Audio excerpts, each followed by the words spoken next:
Contraponto, com Márcio Alvarenga e seus contraponteadores. Está começando mais um Contraponto. Um tema, alertas para a saúde do homem. 2 pontos de vista do médico sanitarista, professor da Faculdade de Saúde Pública da USP e criador da Anvisa, Agência de Vigilância Sanitária, Dr. Gonzalo Vecina. Grande prazer em tê-lo de volta. Bom dia, doutor Vecina. Bom dia, Márcio. É um prazer estar aqui com você e com o grande amigo Jorge Alac, que há muito tempo eu não via. Muito bem, conosco também o professor livre-docente da Faculdade de Medicina da USP, ele que é chefe do setor de Medicina Sexual, Andrologia do Hospital das Clínicas e coordena o Grupo de Estudos em Saúde Masculina do Instituto de Estudos Avançados da USP, Dr. Jorge Alac. Grande prazer em tê-lo no programa novamente. Bom dia, doutor Jorge. Olha, a honra é toda minha. Ver o Gonzalo Vecina aqui, para mim, é revigorante, porque eu tenho um respeito por ele e uma admiração que ultrapassa tudo que vocês imaginam. Então, estar com o Gonzalo hoje, para mim, é um prêmio poder estar aqui dividindo com ele a tela. Muito obrigado pelo convite, a honra é minha. Muito bem, agosto é um mês dedicado à saúde do homem e o objetivo principal é motivar uma mudança cultural para que os homens procurem atendimento médico e verifiquem a sua condição de saúde com mais frequência, antes que doenças se manifestem de forma mais grave. Mas acontece que pesquisas confirmam que os homens relutam em procurar atendimento médico, apesar do fato de que, geralmente, enfrentam taxas de mortalidade mais altas e expectativas de vida mais curtas do que as mulheres, na maioria das causas de morte. Mas, afinal, por que os homens, doutor Vecina, são estatisticamente mais propensos do que as mulheres em evitar uma consulta médica?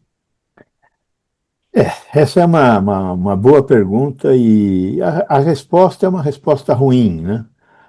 Os homens tendem a se esconder da doença, não buscam entender como é que funciona a doença. É lógico que existe um conjunto grande de doenças que atingem homens e mulheres, como, por exemplo, as doenças cardiovasculares. Então, aí está a hipertensão, aí está a diabetes, aí está a obesidade.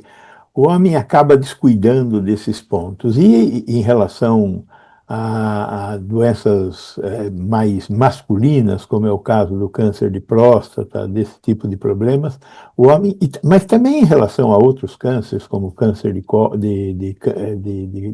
intestino, câncer de pulmão, o homem acaba sendo mais largado em relação a acompanhar e tentar ter medidas de medicina preventiva antes de que esses primeiros sintomas se transformem em doenças mais graves, né?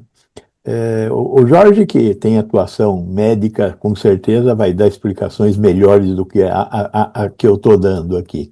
Mas o fato é que eu acho que, principalmente em relação a esse grupo de doenças mais frequentes, né, nós temos, primeiro, que ter um comportamento preventivo, e segundo, tomar muito cuidado para não estar nem no extremo e nem no outro. Um extremo é o extremo do não fazer nada. O outro extremo é o extremo de se antecipar e fazer coisas que não deveriam ser feitas, porque também produzem dano, e às vezes mais dano do que aquilo que você deixa de fazer. Mas nós vamos discutir um pouco mais sobre isso, Márcio.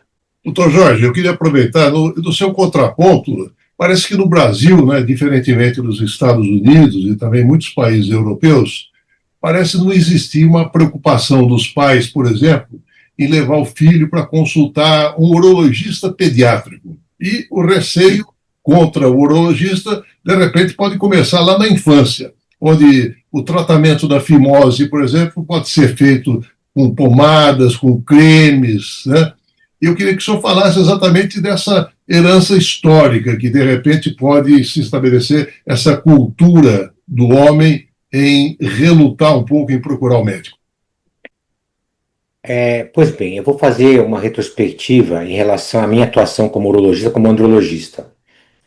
Na área de andrologia, que a andrologia é a ciência que estuda o homem, ela é um ramo da medicina, notadamente o ramo da urologia e da endocrinologia, que a urologia ela aborda uma doença específica, câncer de próstata, vai lá opera, cálculo renal, vai lá tira o cálculo. A andrologia ela tem uma visão ampla de conexão de cofatores de risco e fatores associados para a doença se estabelecer. Então, ela tem um foco em prevenção. Mas não só prevenção do ponto de vista de evitar doenças, mas correlacionar os sistemas biológicos que são envolvidos para aquela doença se estabelecer naquele indivíduo, de acordo com a genética, fatores de meio ambiente, hereditariedade, fatores sociais, hábitos, estilo de vida, alimentação, etc. Então, para responder sua pergunta, eu estou há 30 anos tentando achar uma resposta para isso. Os meus pontos de atuação são na área de reprodução humana, na parte de infertilidade masculina, porque hoje 15% dos casais, até 18% não conseguem engravidar, e o homem ultrapassou a mulher como fator mais importante para a falha de gestação do casal. Na América Latina nós temos de infertilidade conjugal 52% de causas masculinas e 48% femininas. Então passou. Por que passou? Passou porque o homem produz espermatozoides todos os dias, então está sujeito a variações intempéries extrínsecas do meio ambiente, estilo de vida, medicamento antidepressivo, drogas, álcool, maconha, agora vaping, pós-Covid. Publicamos aí já do Covid 18 estudos, que inclusive um que vai ser interessante eu colocar aqui, viu, doutor Gonçalo? É o seguinte, Gonçalo, a conclusão que eu cheguei é que nós temos que começar a educar o homem na adolescência. Nós temos um projeto de educação em escolas para os adolescentes. Semana que vem vou dar aula para os pais de um colégio particular de São Paulo. Aqui. É um projeto nosso, voluntário, para educar. Os pais têm que entender que a mãe, assim, a menina menstruou, vai no ginecologista. Mas o homem entrou na puberdade, começou a mudar a voz, começou a engrossar a voz, começou a ter pelo, começou a ter musculatura. O pai não leva no urologista, no andrologista, não leva. Então, ele não cria cultura de prevenção de saúde do homem. Esses homens ou vão procurar o médico quando eles não conseguem engravidar, uma fase já tardia, com 35, 40 anos, né? E não identificaram causas que poderiam ser tratadas como varicocele, varizes escrotais ou infecções, né? Ou só quando for fazer o toque retal na próstata com 45, 50 anos. Então, a adolescência é um período crítico para a gente poder estabelecer a cultura e a saúde do homem. E o que acontece hoje em dia? A gente perdeu esse time, então perde a cultura de prevenção. Né? O que o Dr. Gonçalo falou é interessante, mas nós fizemos um estudo no coronavírus muito, muito interessante. Pegamos o IA na USP, que é estudos avançados, né, que eu coordeno a parte de saúde do homem, juntamos física, matemática, medicina e a geografia, com o professor Paulo Saldiva da patologia da faculdade. Nós dividimos a cidade de São Paulo em 1.450 regiões, de acordo com o IDH, de acordo com uma série de fatores de risco, e vimos que a mortalidade do Covid era maior, e a gravidade do Covid era maior no sexo masculino. Tá? Eu fui voluntário no Covid, no HC, eu dei plantão voluntário todo domingo, tá? Durante a Covid. Eu não podia ficar em casa, meus filhos em casa, eu não queria ficar em casa sem fazer nada, eu achava que era uma covardia. Eu fui lá, dei plantão voluntário a Covid inteira. E eu vi que tinha muito mais homem internado e morria muito. Falei, tem alguma coisa nessa história aqui. Fizemos um estudo, demorou 2 anos para publicar.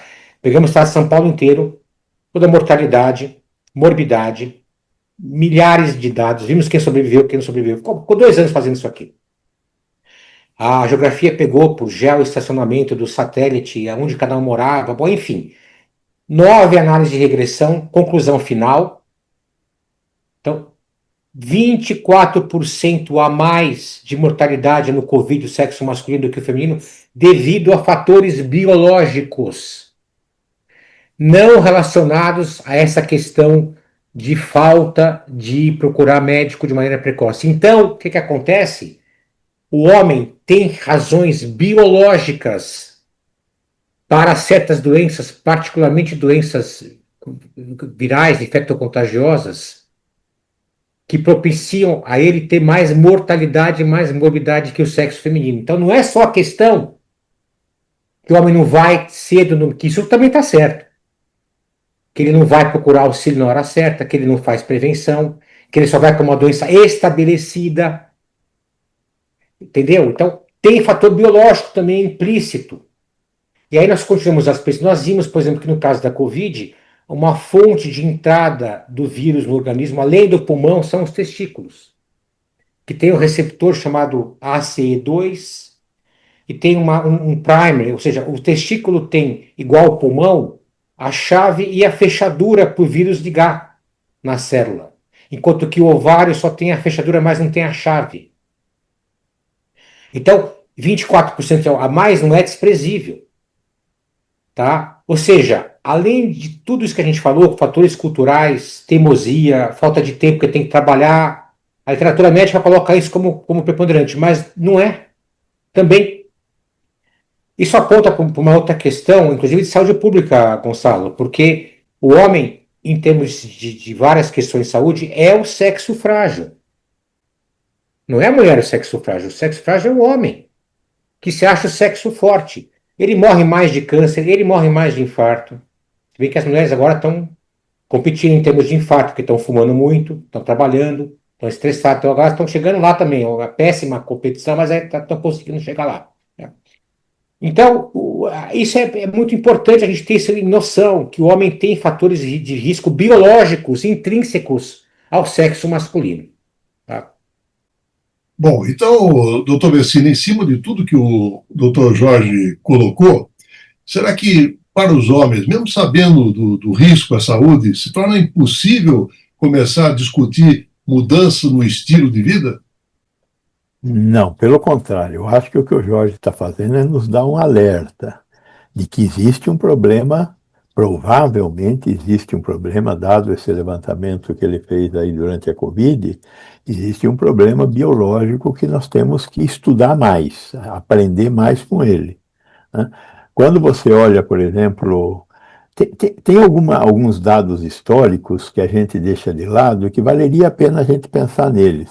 Os judeus fazem postectomia desde 5.000 anos antes de Cristo. Né? Essa questão da postectomia, por que os judeus cortam lá o chapeuzinho do bililiu?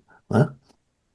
Eles cortam o chapeuzinho do bililiu porque eles fizeram algum tipo de relação entre a postectomia e a vida futura, a presença de câncer, a presença de infecções no homem e na mulher que não tinha como companheiro um homem postectomizado. Eu acho que aí também tem um outro ponto que o Jorge resvalou nele, que vale a pena ser colocado aqui. É a questão da importância da vida sexual do homem e da mulher. Nós tratamos o sexo como uma coisa suja, uma coisa que nós não devemos fazer. E é justamente o contrário.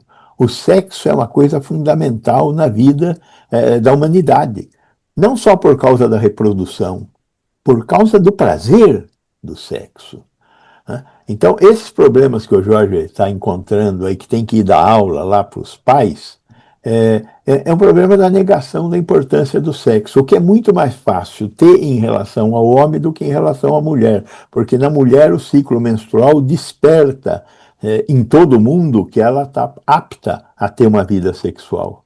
Enquanto que no menino você não tem um destaque para essa relação. Né? E nós temos que acordar para isso, em particular também por causa da vacinação. O homem também tem que se vacinar contra o HPV. Por quê? Porque ele pode transmitir, além disso, ele pode ter câncer de pênis mais à frente, se ele não se prevenir contra o papilomavírus. Então, aí tem um mundo que precisa ser melhor investigado. O mundo da atividade sexual, por um lado, né? E o mundo da doença, dessas doenças todas sobre as quais nós estamos conversando aqui. O doutor Vecina tocou nessa questão, eu queria o aprofundamento do doutor Jorge, com relação à circuncisão, que é um procedimento cirúrgico que envolve a remoção do prepúcio, aquela pele que cobre a glande, a cabeça do pênis, né? E a circuncisão eletiva do recém-nascido tem sido um tópico de debate já há muito tempo. E pesquisas recentes, e aí eu queria a confirmação do Dr. Jorge, né? Realizadas na África, sugeriram que o risco de transmissão do HIV poderia ser reduzido pela circuncisão masculina, doutor Jorge. Essa história eu conheço bem, porque eu estudei muito isso quando eu era chefe lá do HC da reprodução humana. E tinha um contato muito grande com o secretário da Saúde do Estado de São Paulo, que era o doutor Barradas, que faleceu depois. Lembra do Barradas? Ah, claro. Tinha uma amizade grande, tinha projetos muito grandes com o doutor Barradas. E um deles, era sobre fazer, chamava de paternidade responsável, que era estimular a realização de vasectomia para populações de risco, populações que tinham uma paternidade irresponsável, digamos assim, homens que têm filho com várias mulheres de maneira, né? Mas o nosso projeto também era de fazer circuncisão na população mais jovem. Por quê? A circuncisão, ela reduz a incidência de HIV em 57% e de HPV, que é o papilomavírus, em 75% a 80%. Como saúde pública é muito mais barato o Estado pagar a circuncisão do que vacina para HPV. Muito mais barato. Porque aqui tem questão de lobby de indústria, tem questão de grupos econômicos por trás. Então, a vacina é ótima. Só que você tem mais de 100 subtipos de HPV e ela vacina para 9 subtipos que são os mais oncogênicos. Falta um monte ainda. Mas a vacina, eu estudei isso, ela reduz o risco também para os outros subtipos. Então a vacina é boa. Mas se você associar como saúde pública a circuncisão, custo-benefício para o Estado, para o Brasil e para a família é muito melhor do que ficar tomando vacina de HPV cada 2, 3 anos que seja, né? Tem que tomar 3 doses. Então, a circuncisão, ela é importantíssima. Agora, quando realizar a circuncisão, eu também estudei isso. Vamos tirar a questão dogmática, que não se discute, para o lado. Os judeus, como o Dr. Vecina falou, e os muçulmanos fazem isso numa idade, dias de vida, né? Então, dogma não se discute, eu não vou discutir aqui. Tá ótimo, tá perfeito, ok. Mas, em termos médicos, eu estudei isso bastante, que era o meu projeto Dr. Barradas. E, na época, a literatura que eu tinha estudado, para ter menos complicações durante a circuncisão, que o pênis é muito pequenininho, com dias de vida, né? O ideal é que se faça depois que tira a fralda. Porque a fralda em contato com o pênis, aquele xixi, a circuncisão recém-feita pode dar uma inflamação e ter estenose de uretra, que é a uretra na ponta do pênis, onde sai o xixi, ela pode inflamar e pode fechar um pouco, chama estenose, estreitamento. Então a circuncisão, idealmente, como saúde pública, na época eu advogava que ela teria que ser feita pelo sistema de saúde, pelo SUS, tá? a partir do tempo que a criança tira a fralda. Agora, uma época ótima também de fazer é na época pré-adolescência, porque é antes da atividade sexual. E na época eu conversei com os psicólogos, eles não recomendaram naquela fase de 6 a 9 anos, que é quando tem o complexo de Édipo, a relação com a mãe. Então essa fase de 6 a 9 anos não é que deve ser evitada. Eu acho melhor, pelo que eu estudei, nessa idade. Não fez até os 6 anos, então pula para os 12 anos, 11 anos, 10 anos que seja, tá? A não ser, salvo fimose, que a pele estreita, que não expõe a glande. Aí é uma indicação médica e qualquer tempo é tempo. Mas a circuncisão é uma das políticas de saúde pública que o Brasil deveria explorar de maneira muito incisiva, porque diminui muito outras doenças também, como o Gonçalo falou. Diminui câncer de colo de útero, diminui corrimento da mulher, diminui infecção bacteriana. Então, agora, importante que se tenha a higiene masculina. O indivíduo tem que lavar o pênis pelo menos 1, 2 vezes por dia, no mínimo, né? Se tiver muita pele, mais. Então, lavar com água e sabão, todo mundo consegue, só isso, né? Porque a gente percebe que o câncer de pênis, por exemplo, campeão do mundo é a África, a costa oeste africana. E do outro lado do Atlântico, o nosso Nordeste. Pernambuco e Bahia são os estados que têm mais câncer de pênis depois da Nigéria, aquele país da África. Então, nós estamos ali, é só juntar os oceanos, tirar o oceano do meio e está batendo na trave, quase igual. Isso falta orientação de higiene, só de higiene masculina, é coisa básica isso, né? Tá? A circuncisão é muito importante, deveria ser um lado que eu tentei explorar, mas aí teve a questão das vacinas, que foi um lobby muito grande, queriam introduzir a vacina para todo mundo, e aí ficou, acho ótimo, não estou contra a vacina não, mas faltou olhar para o homem. Doutor Messina, muitas vezes o homem trabalha em 2, 3 empregos, passa a maior parte do dia no trabalho ou se deslocando, descuida da alimentação, da condição física, e a mulher normalmente se preocupa por conta da maternidade, do autocuidado, até de ter um plano de saúde, e com o homem isso não entra no radar, exceto quando começa a surgir, então, os sintomas de doenças como colesterol elevado, pressão alta, diabetes e a obesidade, doutor Messina. Veja, eu acho que você está pondo o dedo na ferida corretamente, mas eu quero recuperar a fala do João, ou a do Jorge, porque a fala do Jorge está dizendo de coisas simples que nós deveríamos fazer e nós não fazemos. Né?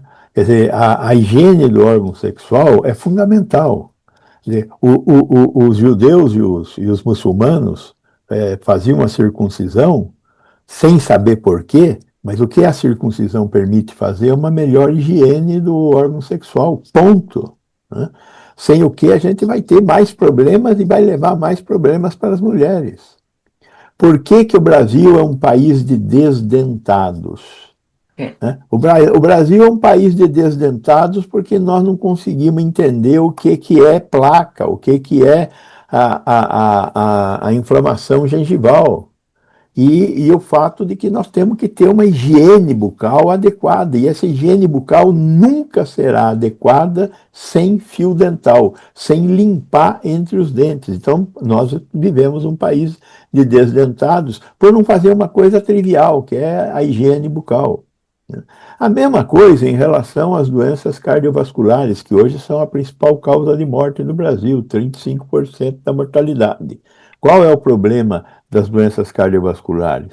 É ignorar que quase 20% da população é hipertensa, é ignorar que 10% da população é diabética, é ignorar que hoje 30% da população tem sobrepeso, e tudo, esses 3 elementos juntos, são explosivos para as doenças cardiovasculares.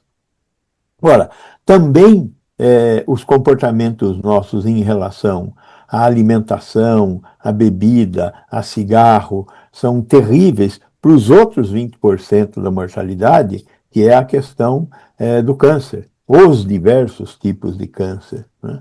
Então, nós temos que ter um comportamento informado pelo conhecimento sobre como viver mais e melhor. Mas nós temos que aprender isso.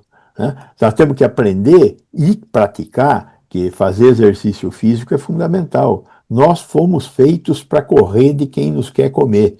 E se nós paramos de correr, isso significa que nós vamos deixar de utilizar o potencial do nosso corpo. Nós temos que ter uma condição melhor de fazer higiene, nós temos que aprender o que são comportamentos de risco. Com isso eu estou querendo dizer o seguinte, não estou falando pare de beber, pare de fumar, pare de se drogar, não. Aprenda que beber, drogar, comer, etc., tem um risco e administre esse risco. Então eu acho que informação é fundamental, mas a informação tem que produzir ação. Né? Nesse sentido, que eu acho que a medicina também tem que dar um passo. A medicina tem que dar um passo de que o terapeuta, o médico, o enfermeiro, o psicólogo, o farmacêutico, o dentista, tem que trabalhar junto com o paciente de uma forma a criar um plano terapêutico, que não é o plano terapêutico do médico, é o plano terapêutico do médico e do paciente. e um paciente que não é paciente, é sujeito, porque quem faz a prevenção, quem se preocupa com a doença, não é o médico, é o paciente. Se o paciente não andar, ele não terá andado. Se ele não se alimentar bem, ele não terá se alimentado bem. Se ele mantiver seus comportamentos de risco, é ele que manteve os comportamentos de risco. O que nós podemos fazer é informá-lo e motivá-lo para que ele seja um transformador da sua vida. Isso exige um novo profissional de medicina e uma nova relação médico-paciente. Doutor Jorge, o doutor Vecina tocou na questão de comportamento de risco, né? Eu queria falar um pouquinho sobre as doenças sexualmente transmissíveis, curáveis, como a sífilis, a gonorreia, que são responsáveis por mais de 1 milhão de infecções diárias, e um relatório da OMS observa um aumento na sífilis adulta e materna durante a pandemia da Covid-19, e só em 2023, 230 mil mortes relacionadas a sífilis. E aí eu pergunto, mudanças no comportamento sexual explica essa realidade? Não, com certeza. Eu vou fazer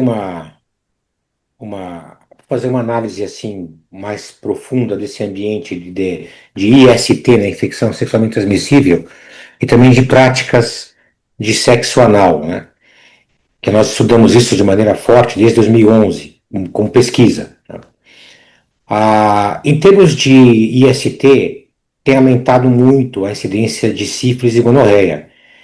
Esse ano nós estamos em agosto, né? Na minha clínica particular, eu já fiz diagnóstico de 6 casos de sífilis em pacientes nível social mais elevado. Isso dá 1 a cada 45 dias. Aqui em torno da clínica, eu rigorosamente peço tudo. HIV, HPV, peço tudo, porque sigo, então, e peguei 3 sífilis secundárias esse ano, em pacientes que não sabiam que tinham sífilis. Esses pacientes meus, dos 6, 4 são homossexuais, sexo contra o homem, e 2 não, 2 heterossexuais. Né? Então, a sífilis está aumentando também por quê? Com o uso do PrEP, né, os medicamentos que você não pega mais HIV, que são ótimos, né? Os homens que fazem sexo contra os homens e os homens que têm uma atividade bissexual, digamos assim, estão menos preocupados em usar preservativo. O índice de preservativo caiu muito na população LGBT, caiu, esse é um fato. Eu acho que tem números para o Brasil que apontam mais ou menos 30% de uso. E antigamente era mais. Porque virou doença crônica, não morre mais. Né? Então, isso é um fator de risco. Né? As ISTs clássicas que você citou não compreendem o universo de IST. Você tem hoje as infecções bacterianas. E aqui eu estudo sexo anal, que é para o indivíduo que pratica sexo anal, na esposa, na parceira, entendeu? Não que ele pratica, ele penetra o pênis no ânus da parceira. Né? E isso eu estudo muito porque as bactérias ficam alojadas na uretra, é um reservatório natural de bactéria. Nós fazemos um protocolo chamado STAMI, da década de 50, hein? Não é novo, não. Década de 50 é modificado. Então, faz massagem prostática, porque a próstata ela é uma esponja, e ela, se você esticar a próstata, ela vai dar um tamanho gigante, né? Ela é muito grande, a área por metro quadrado de uma próstata esticada é muito grande. Então, ela é como se fosse um monte de cavernas, as bactérias se alojam lá e se escondem. Então, você aperta a próstata, sai a bactéria, você faz cultura de urina, da uretra e do sêmen. Então, estamos fazendo um primeiro trabalho sobre isso agora, um levantamento que eu tenho aqui, milhares de amostras de pacientes, e é inacreditável, com pacientes que fizeram sexo anal, os que fazem sexo anal mais que uma vez por mês, a chance de infecção na próstata, prostatite, ela é 80% maior do que quem não faz, é muito alta. E também de inflamação no testículo e no epidídimo, que fica em cima do testículo, a incidência é altíssima. Eu vou examinar o paciente, além do toque retal, examina o testículo, você põe a mão, aquilo lá dói, pula, né? Tem infecção. Sexo anal, positivo, bactéria, com certeza. Nós sabemos hoje quais bactérias tem no nosso meio, Brasil.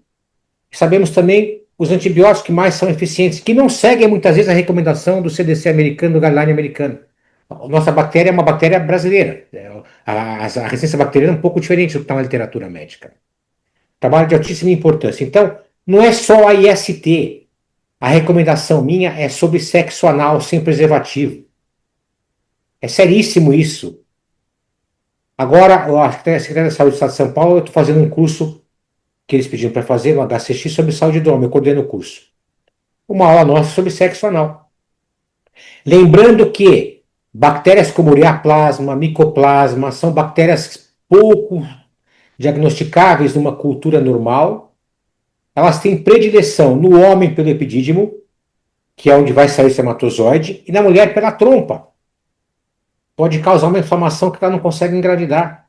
Isso você não pega numa cultura normal, tem que especificamente fazer, por exemplo, hoje você tem exame de PCR, que é um exame que você tem uma reação em cadeia de polimerase que você amplifica e consegue detectar essas bactérias pelo conteúdo genômico dela, digamos assim, né? Então, a questão é muito mais séria do que só IST.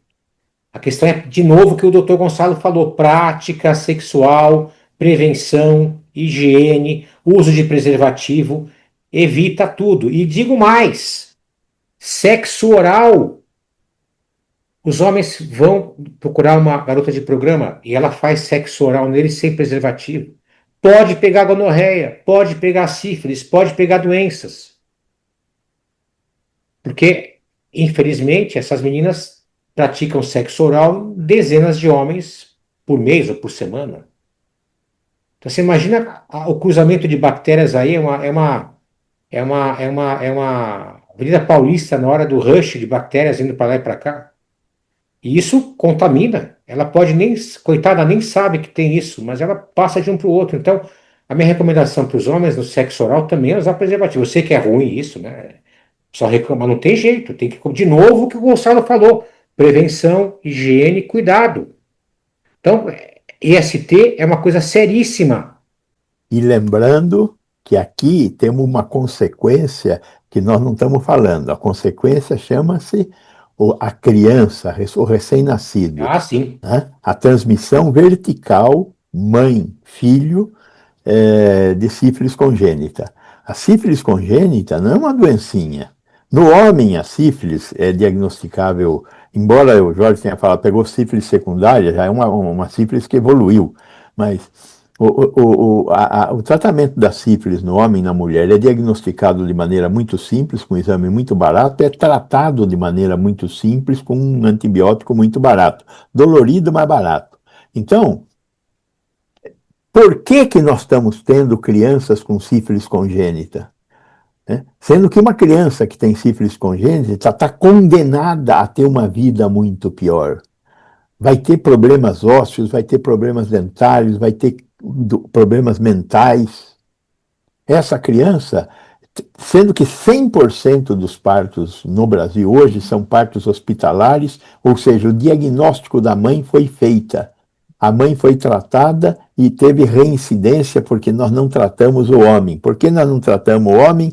Porque o homem tem todos esses problemas que nós estamos mencionando aqui. E aí a mãe se reinfecta e infecta a criança que está no útero dela. E essa criança vai ser uma criança condenada a uma vida muito pior por causa da sífilis congênita. E é uma vergonha existir sífilis congênita num país que tem o nível de desenvolvimento que o Brasil tem. Doutor Jorge, eu queria colocar a seguinte questão: o doutor Vecina falou do antibiótico, né? E tem havido aí um uso muito excessivo de antibióticos. E aí eu pergunto, o que isso pode representar no surgimento de cepas e bactérias resistentes, tornando inclusive essas doenças sexualmente transmissíveis, como a gonorreia, por exemplo, mais difíceis de serem tratadas? Olha, bactéria resistente, essência bacteriana é um capítulo eterno na medicina, sempre em evolução. Então é uma guerra, é o gato e rato. A gente está sempre lutando contra o inimigo que volta e contra-ataca.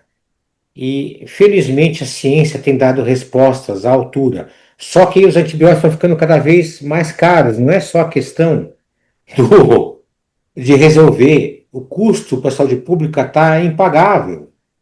Tem antibiótico que você vai gastar para a saúde pública, então é muito caro.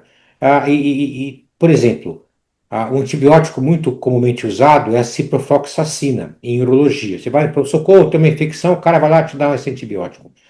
Hoje, na nossa experiência, das nossas bactérias aqui, tupiniquins, terra da jabuticaba, que eu tenho feito a pesquisa, a ciprofloxacina tem uma resistência bacteriana alta. Então, ela não pode ser a primeira opção e muitas vezes. Então, o cara vai lá, vai no pronto-socorro, toma cipro, vai embora para casa e não está curando nada. Piorou. Então, a gente tem que tomar cuidado hoje e identificar a bactéria, ver qual antibiótico que funciona e que é aquele que cria menos resistência em dose menor, não em dose maior. Então, não é só antibiótico, é a dose, é dias, tem dias precisos. Qual que é aquele que tem uma penetração bacteriana que você possa dar uma dose mínima para que ele funcione, não dose máxima. Você não vai matar uma barata com tiro de canhão, você tem que dar. Mata barata, ou seja, tem que certinha a dose. Você não acha, Gonçalo? Quer completar o que eu falei? Totalmente de acordo. Hoje, a resistência bacteriana é um dos grandes problemas da medicina. E é grandes problemas da medicina. Muito menos por conta do comportamento dos pacientes, que no passado fizeram um uso muito inadequado, e hoje ainda tem condição de fazer um uso inadequado. Mas na maior parte das vezes, hoje, quem está fazendo uso inadequado é o médico. É o médico que não sabe prescrever, é o médico que prescreve sem verificar essas questões relativas ao tempo e dose que deve ser administrada, né? Num passado um pouco mais atrás, quando o medicamento era vendido sem receita, isso era mais frequente. Hoje, normalmente, o medicamento exige receita para ser vendido e a maioria das farmácias obedece à necessidade da existência da receita. Como tudo que é crime, existe também um mercado paralelo. Esse mercado paralelo não é responsável pelo tamanho que a resistência bacteriana está vivendo. A má medicina, a medicina mal praticada, esta sim é responsável pela resistência bacteriana. E também identificar o agente causal. Você tem que identificar a bactéria. Você não pode de maneira genérica. Tá com uma infecção pulmão, toma antibiótico. Tá tal coisa, vamos dar antibiótico.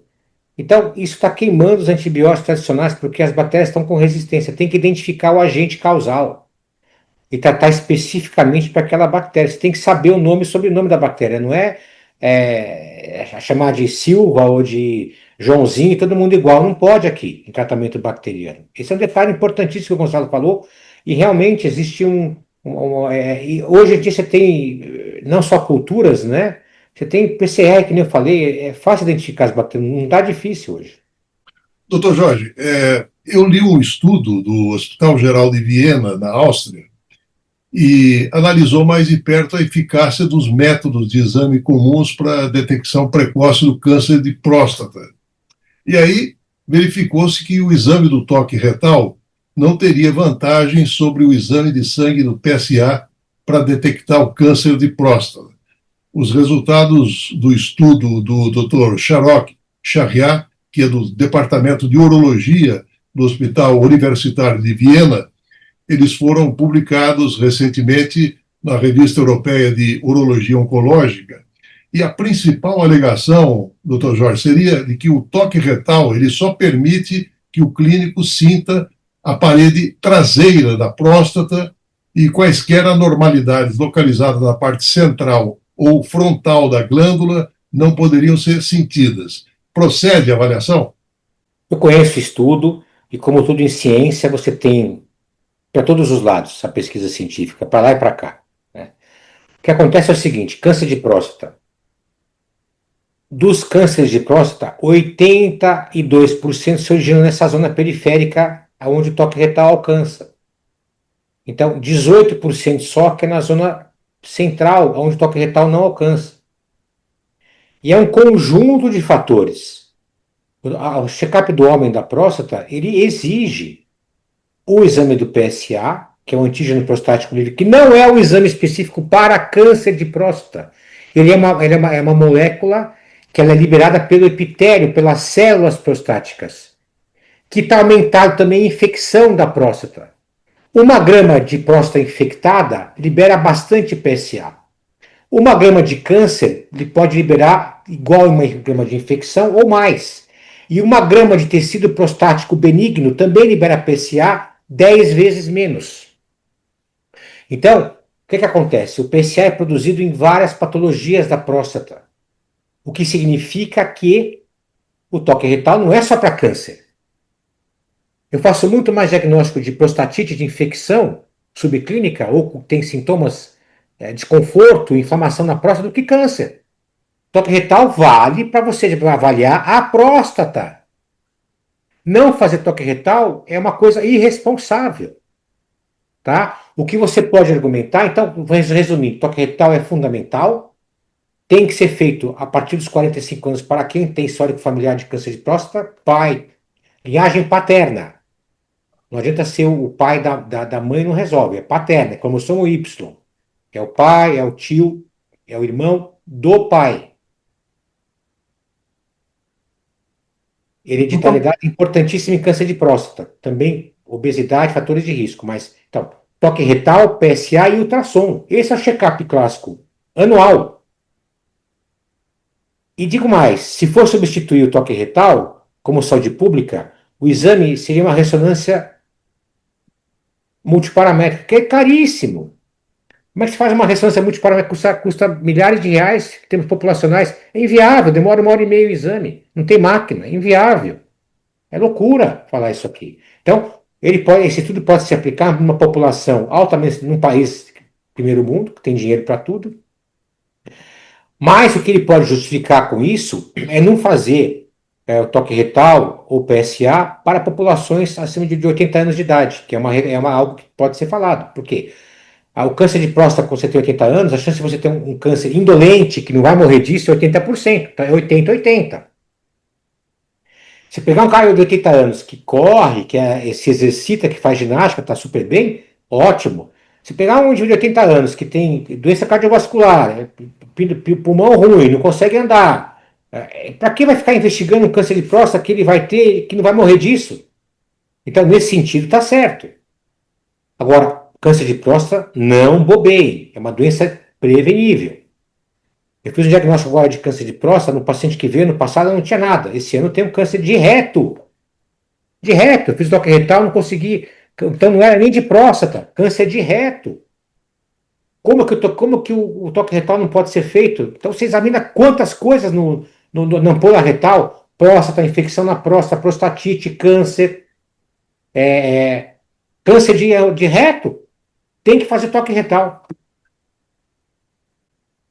Doutor Messina, mudando de assunto agora, passando exatamente para dados coletados pela Organização Mundial da Saúde, estimando 2,3 bilhões de pessoas bebendo álcool atualmente.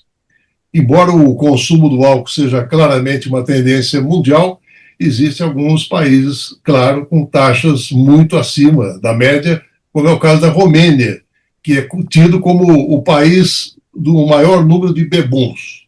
E os brasileiros, por outro lado, tiveram um número médio significativamente baixo de porções de vinho e quase o dobro do nível de consumo de cerveja. E o poeta Mário Quintana vivia dizendo que só se deve beber por gosto e beber por desgosto seria uma cretinice, doutor Messina. Mário Quintana estava certo. E eu acho, sou fã, né? Apesar de sanitarista e de considerar a importância do álcool na patologia, na história da patologia, nos nossos homens e mulheres, né? Eu acho que nós temos que controlar o álcool. Nós já deveríamos, há muitos anos, ter proibido qualquer tipo de propaganda de álcool em qualquer tipo de mídia, né? Como nós fizemos com o cigarro. e que foi um bruta de um sucesso. É lógico que o maior sucesso da propaganda de cigarro, da diminuição do vício de fumar, não foi devido à propaganda, a qualquer coisa que nós tenhamos feito, né? E eu participei ativamente disso, porque é a Anvisa que fez isso. Mas a principal causa pela diminuição do cigarro foi imposto. O cigarro ficou caro, as pessoas pararam de fumar. O que nós temos que fazer com a cachaça? Uma dose de cachaça custa R$ 2. Né? Tem que ficar cara a cachaça, tem que ficar mais caro beber do que comer. Né? Porque as pessoas bebem e não sentem fome, porque a cachaça é carboidrato, ela reduz a nossa fome. Então nós temos que conseguir diminuir o consumo de álcool. O consumo de álcool é altamente prejudicial para a saúde. Agora, uma coisa é uma coisa, outra coisa é outra coisa. Eu bebo álcool. Eu bebo álcool em determinadas circunstâncias e com determinados limites que eu sei quais são. Quer dizer, eu quero ter um comportamento responsável em relação ao álcool e em relação a qualquer outro tipo de droga. A decisão da droga é minha, não é de ninguém por mim. E eu tenho que tomar cuidado para não ser um doente da droga. Porque se eu for um doente da droga, eu vou causar um custo para a sociedade. Não é o único custo que nós causamos para a sociedade. As doenças, de uma forma geral, todas elas têm algum caminho para ser evitado. Então, nesse sentido, falar que quem bebe, quem fuma, que se cuide, porque não, nós vivemos em sociedade e a sociedade tem que ser solidária no momento de você criar um momento de bem-estar social, inclusive no que diz respeito ao tratamento das doenças. Então, essa é uma questão que nós temos que ter claro. O cara é gordo, que se cuide. Não, o cara é gordo e a gordura dele é uma doença que a sociedade tem que encarar junto. Né? O cara tem uma doença genética, é problema da herança dele. Não, não é. É um problema da sociedade. Né?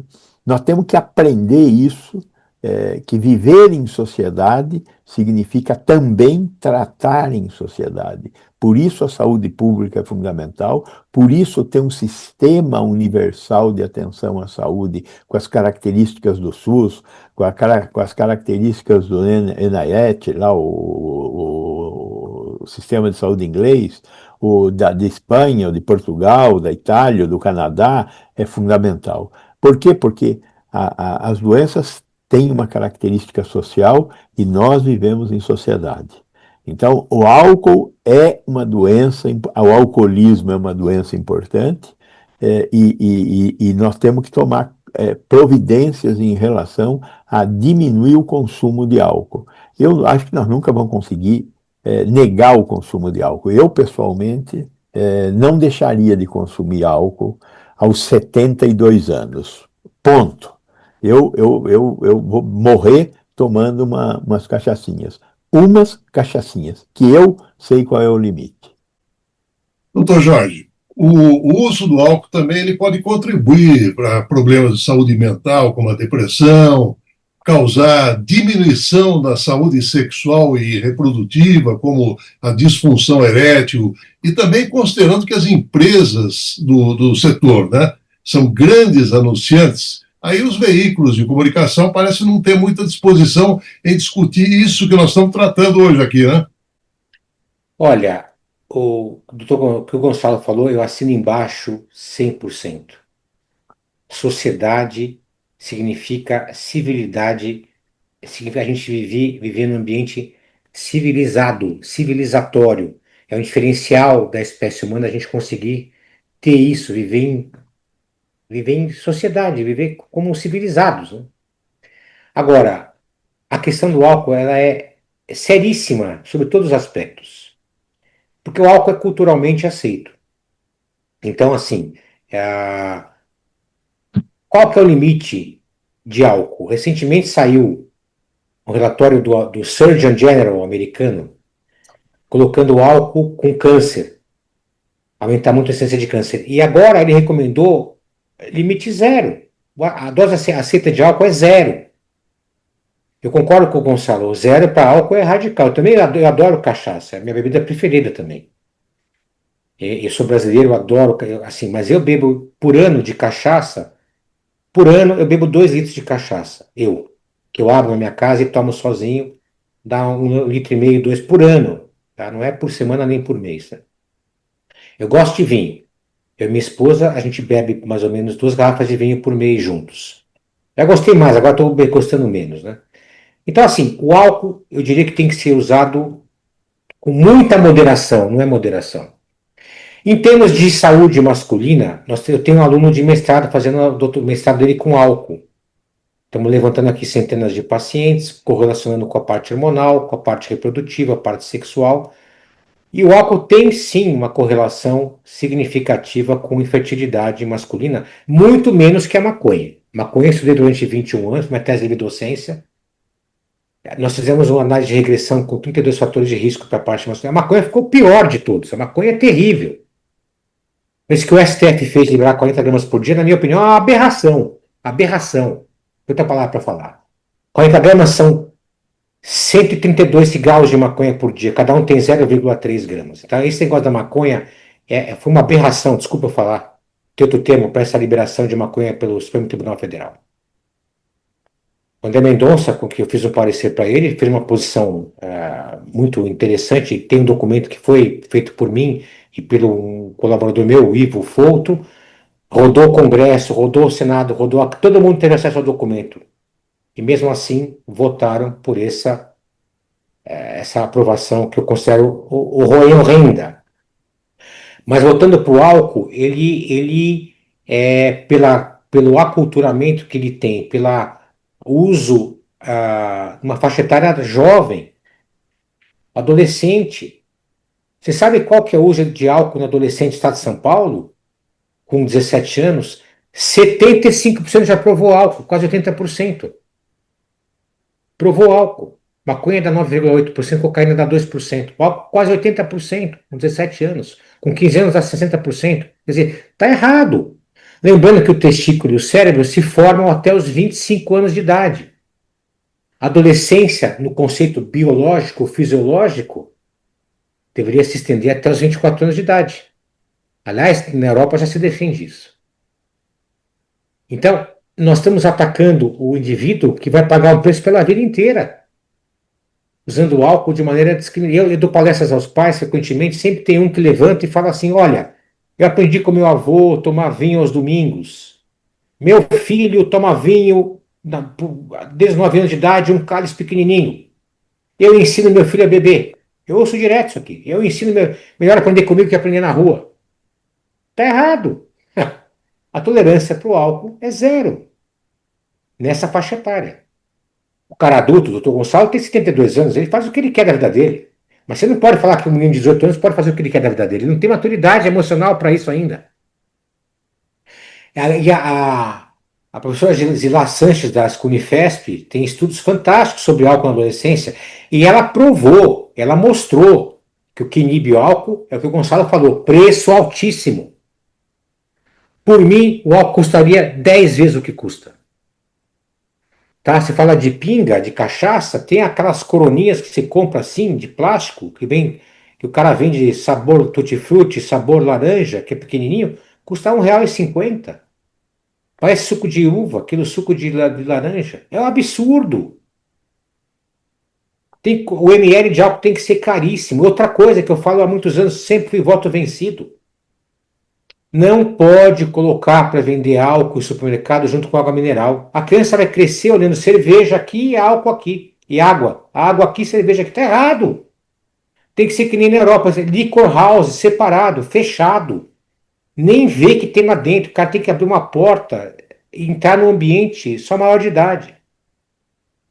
Então, essa permissividade pública dos agentes do nosso legislativo, do lobby da indústria em cima do álcool, ela é tóxica para a saúde pública e para as pessoas. Ela é tóxica. Não é tão grave quanto o tráfico de droga, mas vou dizer que não está muito longe também. Porque o efeito maléfico é muito grande na juventude. Isso tem que parar uma hora.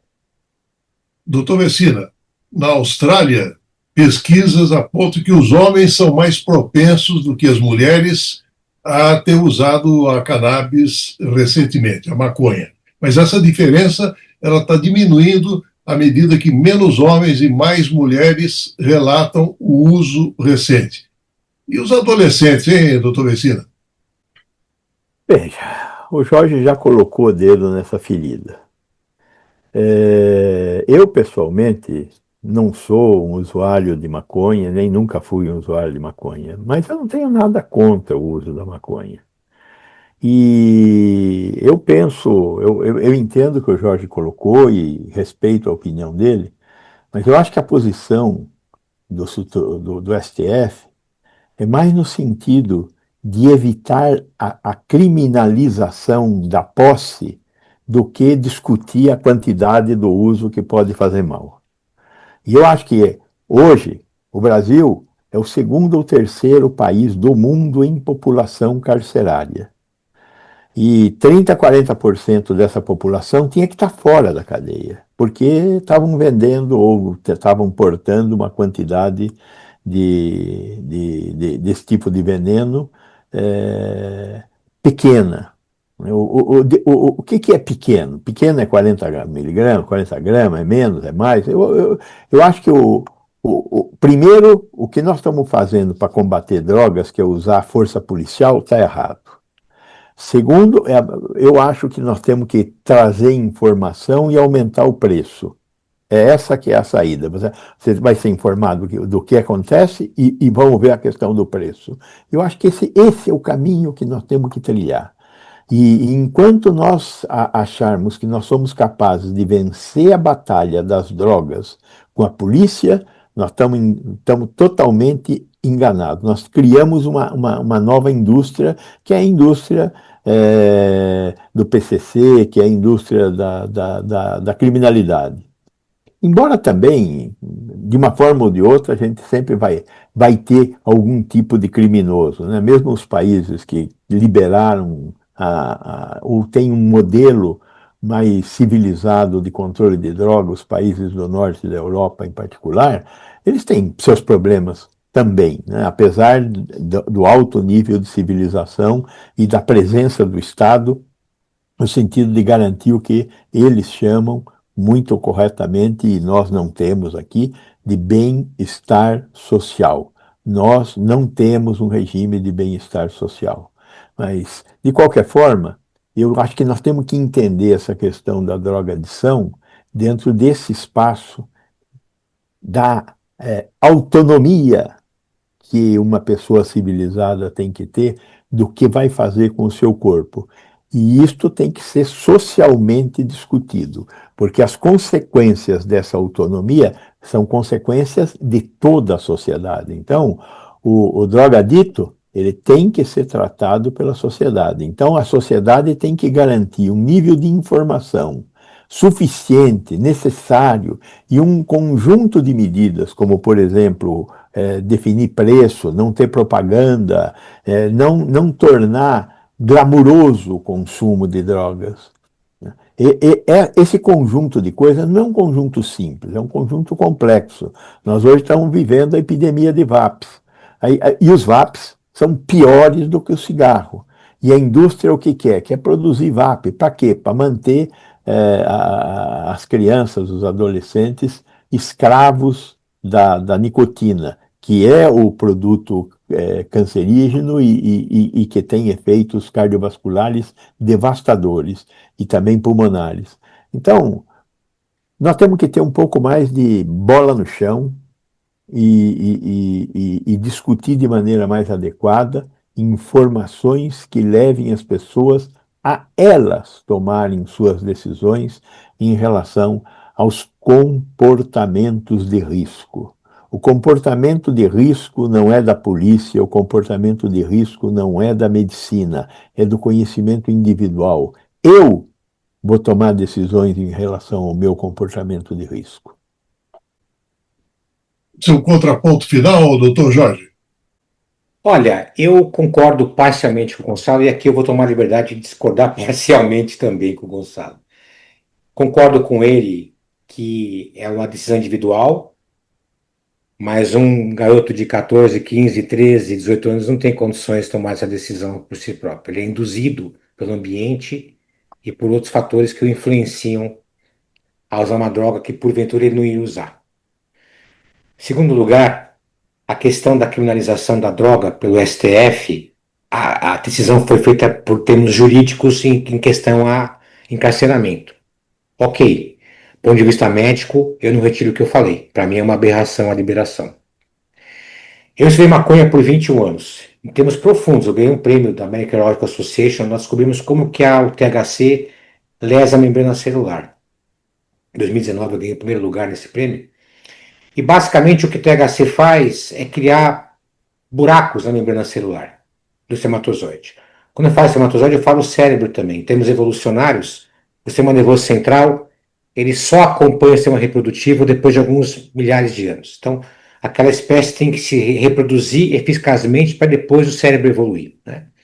Ambas têm um conteúdo de lipídio alto, tem uma série de explicações que correlacionam o cérebro com o testículo em termos de fisiopatologia, de doença, de mecanismo de atuação biológica. Pois bem, então o THC é tóxico muito para o espermatozoide, para o testículo e para o cérebro também. Isso demonstra que um único uso de maconha desencadeia a esquizofrenia que não seria desencadeada 13% a mais. Então, esquizofrenia, ele tem a genética, tem a tendência, nunca teria esquizofrenia. Uma maconha vai ter esquizofrenia, não tem cura. Depressão com o uso de maconha aumenta 36%. Tá? Suicídio. Mães que fumam com alterações no feto, como o Gonçalo falou. O ambiente da droga é um ambiente muito ruim. Então, a decisão individual, ela esbarra no coletivo, mas a pessoa tem que ter condições de tomar decisão numa idade mais avançada. De novo, o adolescente é vítima disso tudo, né? Tá? Em termos de consumo, depois de tudo que eu estudei, a minha tolerância para drogas é zero. Tá? Se você fala de 40 gramas por dia, que o STF liberou, você pega nos países da Europa que liberaram maconha, é 2 gramas por dia, 1,5 gramas. A Holanda, que a maconha foi liberada, teve um trabalho enorme, agora está voltando atrás, é um desastre para o país, atrai outras drogas, né? Então, a maconha, ela é uma porta de entrada, não é o famoso já que, você começa já que eu estou aqui, vou para frente. Então, ela cria um ambiente cerebral que eu quero experimentar outras coisas. Então, não é boa a maconha. Desculpa eu falar, eu não concordo em falar que isso é uma decisão individual no indivíduo jovem. Tá? Eu não concordo com o ambiente de tráfico de droga. Eu acho que é um ambiente que traz prostituição, gravidez precoce, gravidez da adolescência, encarceramento precoce, ruína financeira da pessoa e da família. Ou seja, o ambiente de drogas é um ambiente de criminalidade exagerada. Ou seja, aqui esbarra numa questão que vai além da saúde, né? Como foi dito, mas a solução passa por educação, que é o nosso projeto, educar os adolescentes e os pais. Então, de novo, o que o Gonçalo falou, aí eu concordo, educação. Dr. Jorge Halac, médico urologista, muito obrigado pela sua participação no Contraponto, Dr. Jorge. Prazer é meu. Dr. Gonçalo Vecina, muito obrigado pela participação em mais um Contraponto. Tem que fazer outro contraponto para discutir esse negócio das drogas. Já está anotado aqui. Acabei de anotar, viu, doutor Vecina?